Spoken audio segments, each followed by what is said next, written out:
Warahmatullahi wabarakatuh. Perkenalkan, saya Muhajir dan di video kali ini saya akan membahas fenomena pre-order iPhone 17 series yang viral karena diserbu pembeli hingga antrean yang panjang di berbagai gerai iBox, khususnya di ibu kota.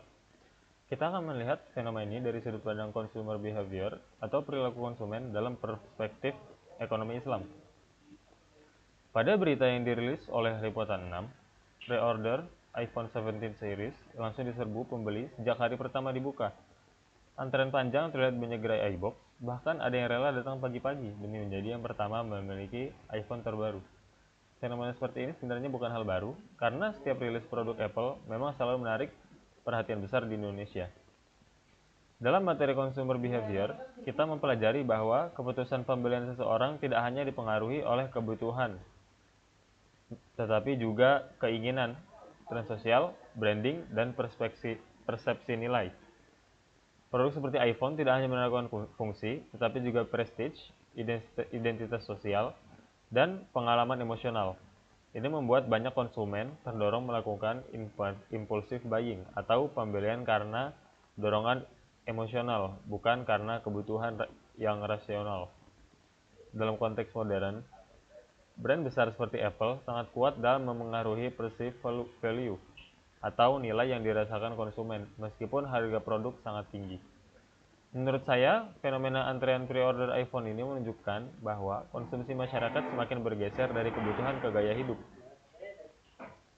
Tidak salah membeli iPhone, tetapi pola konsumsinya yang perlu dipertanyakan, apakah ini kebutuhan atau hanya ingin mengikuti tren.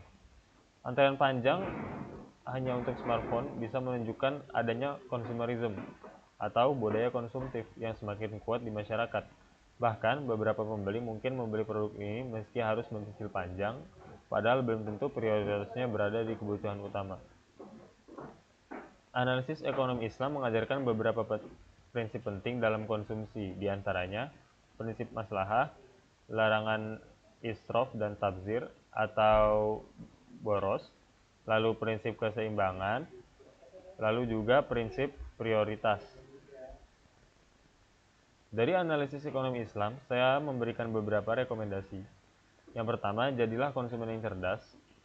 Belilah barang sesuai kebutuhan dan kemampuan finansial, bukan karena tekanan sosial. Lalu, utamakan manfaat. Jika smartphone mendukung produktivitas, pilihlah yang sesuai fungsi, bukan hanya brand. Lalu yang ketiga, jaga keseimbangan keuangan. Pastikan ada alokasi untuk tabungan, edukasi, ibadah, dan keluarga sebelum membeli barang mewah. Lalu yang terakhir, perkuat literasi konsumsi Islami.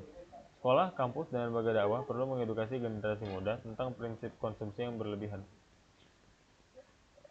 Kesimpulan dari saya bahwa belilah sesuai kebutuhan.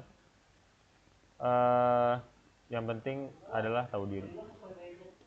Itulah analisis saya tentang fenomena pre-order iPhone 17 dari perspektif consumer behavior dan ekonomi Islam. Semoga bermanfaat dan bisa membuka cara pandang kita dalam mengambil keputusan konsumsi.